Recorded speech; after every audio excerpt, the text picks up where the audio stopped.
Hey everybody, Nick here, and this evening I got a little bit of disassembly for you right here on this little guy right here. This is the, this is the Boker Patriot, Boker Patriotica, however you want to think about it. It's this little guy right here.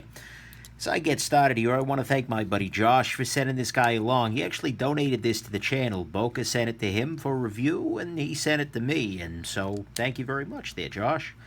Very nice. I'll put this up on the Patreon and give the proceeds to charity. It'll be a win-win sort of an affair. So let's go ahead and pop things out. It looks like the screws are universally T8, which I will not argue with any day of the week. So thank you, Boker, for that. Pop off this clip. Where have I seen a clip designed like that before? I don't know. It's really hard to say. Reminiscent. Come on, you little bugger. That certainly took a little doing. This guy loose here. It's got some serious thread locker on it. Holy crap. Alright.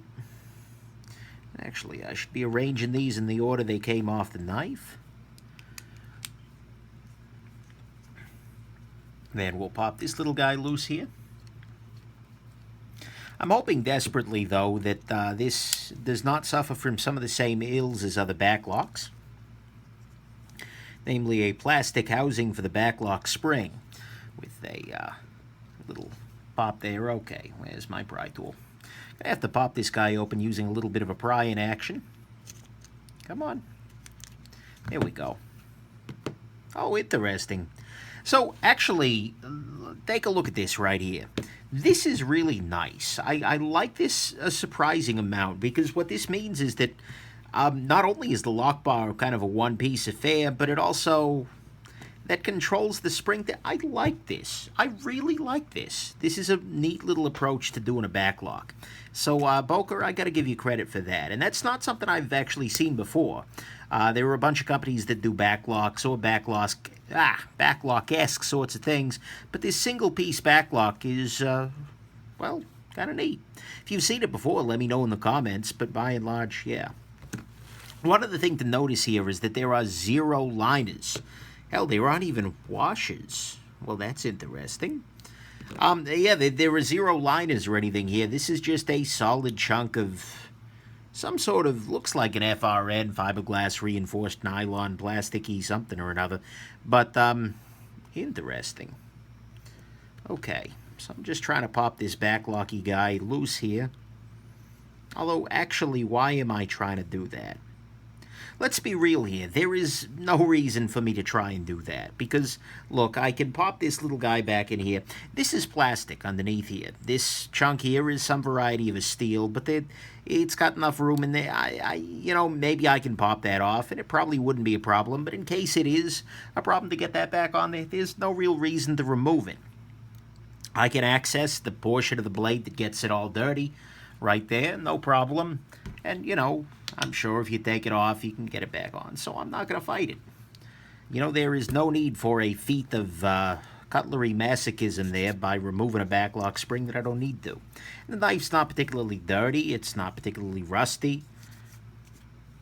So I think we can just clean that off a little bit here.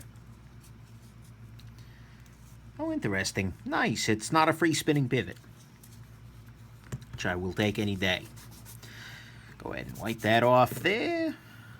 The blade on this guy is 154 cm, which is an improvement, again, over your Delica, which is obviously the natural comparison for this guy, Delica being in VG10. And so that's kind of a nice change, but really this is smart. I'd like that a lot. That's a nice little solution to backlocking.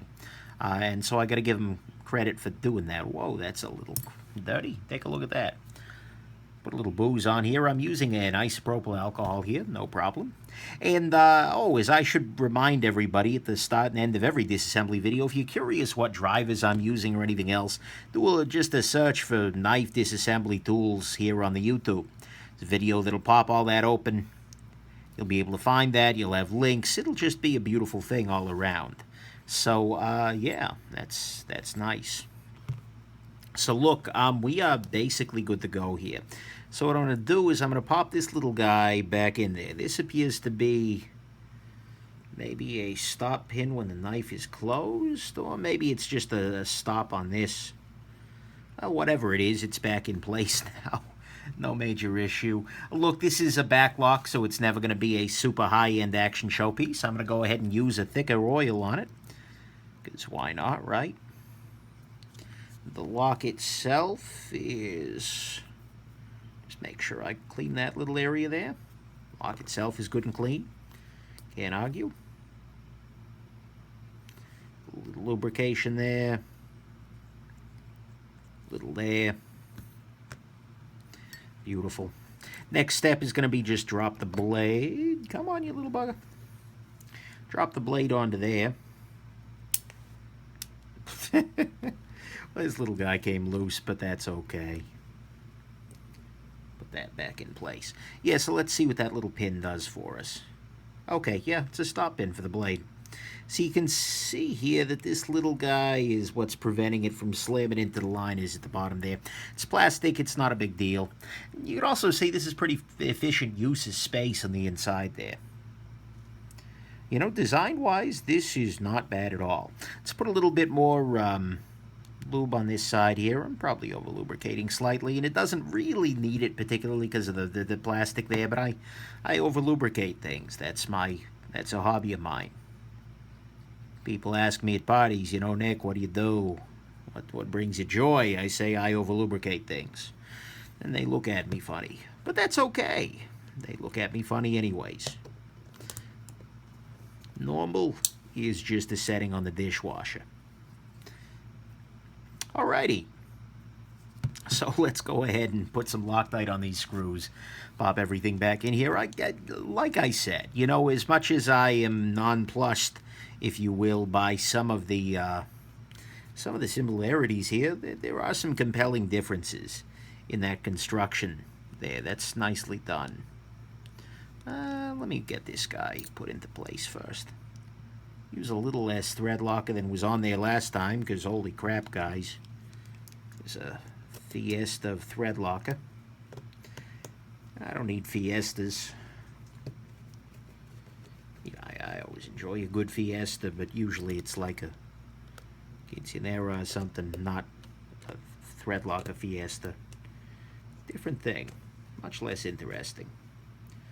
All right, let's see if we can seat this clip here. Come on now, go home. Why are you not seating, bro? Yeah, I just called the clip bro. There it is. You're seated. Alrighty, this, I believe, now this guy goes here. All these screws look to be about the same. Look, T8 all around is never something I'm going to object to, especially when all the screws are the same.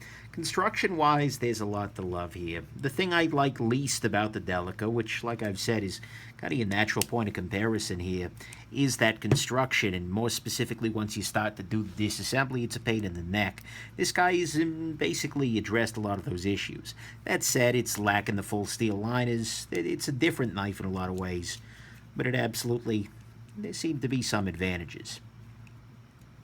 One thing that I'll note, and that you may have seen me doing earlier, and I'll go ahead and do again, is I applied a little bit of lubrication to the top here, the top of the blade tang. And any back lock, a triad lock, okay, this is just too tight. I'll loosen it up a little bit.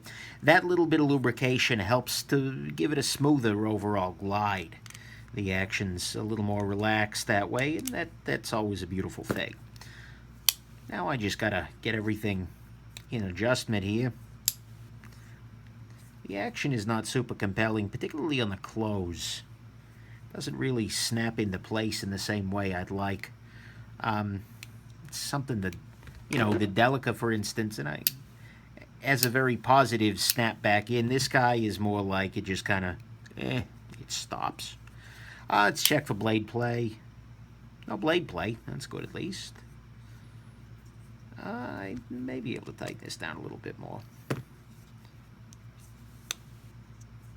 That's a little too tight. It's the problem with not having washers in there. A lot of people have said, you know, this the Spyderco Native is the same way, actually. Not having the washers in there. A lot of people who said, you know, Nick, how do you feel about that? Is that okay? Is that a problem? Like, you know, okay. Do I love it? No, not necessarily. But at the same time, it's plastic. It's probably about the same as Teflon washers. And for a backlock, it's never going to be an action showpiece. Let's be real here. So, honestly, grand scheme of things, I got bigger problems. Let's just put it that way. So there you go. That's the Boker Delicatria or Delicatriot, whatever you want to call it. Interesting knife, but with some very nice advantages in terms of construction. And keep an eye out for a full review here coming up shortly. Hope this is interesting, and have yourselves an absolutely wonderful rest of your day. Bye now.